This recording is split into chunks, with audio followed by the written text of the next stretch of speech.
Hello, മഴ തോരും മുമ്പേ ഇന്നത്തെ പ്രൊമോയിലുണ്ടല്ലോ നമ്മുടെ ഗംഗേട്ടനും നമ്മുടെ ശിവശങ്കരനും രാജീവനും ഒക്കെ കൂടെ തിരികെ വീട്ടിലേക്ക് വരികയാണ്. നമ്മുടെ ബാലചന്ദ്രന്റെ വീട്ടിലേക്ക് വരികയാണ്. അപ്പൊ ഇവര് വരുന്ന കാണുമ്പോൾ തന്നെ നമ്മുടെ കൃഷ്ണജി ഇവരെ ബ്ലോക്ക് ചെയ്യുന്നുണ്ട്. എന്നിട്ട് അവരോട് പറയുന്നുണ്ട്, നിങ്ങളൊക്കെ ചീത്ത ആൾക്കാരാ, നിങ്ങളൊന്നും ഈ വീട്ടിൽ കയറ്റാനേ പാടില്ല, നിങ്ങൾ എന്തും ചെയ്യാൻ മടിക്കില്ല എന്നൊക്കെ പറയുകയാണ്.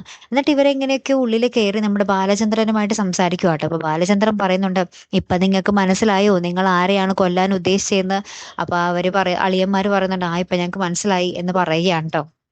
അപ്പൊ നമ്മുടെ ഗംഗേട്ടൻ പറയുന്നുണ്ട്, വൈജ ഈ സത്യം അറിഞ്ഞാൽ ഒന്നില്ലെങ്കിൽ അവൾ ഡിവോഴ്സിനൊരുങ്ങും, അല്ലെങ്കിൽ അവൾ ആത്മഹത്യ ചെയ്യും എന്ന് പറയുക കേട്ടോ. അപ്പൊ നമ്മുടെ ബാലചന്ദ്രൻ പറയുന്നുണ്ട്, അവൾ ഈ വാർത്ത അറിയുന്ന നിമിഷം പിന്നെ ഞാനും അവളുമായിട്ട് ഒരു ബന്ധവും ഉണ്ടാകില്ല എന്ന് നമ്മുടെ ബാലചന്ദ്രനും പറയുന്നുണ്ട്. അങ്ങനത്തെ ഭയങ്കരമായിട്ടുള്ള രംഗങ്ങളാട്ടോ. എന്നിട്ട് ലാസ്റ്റ് നമ്മുടെ അളിയന്മാരോട് നമ്മുടെ ബാലചന്ദ്രൻ ചോദിക്കുന്നുണ്ട്, അലീന എവിടെ?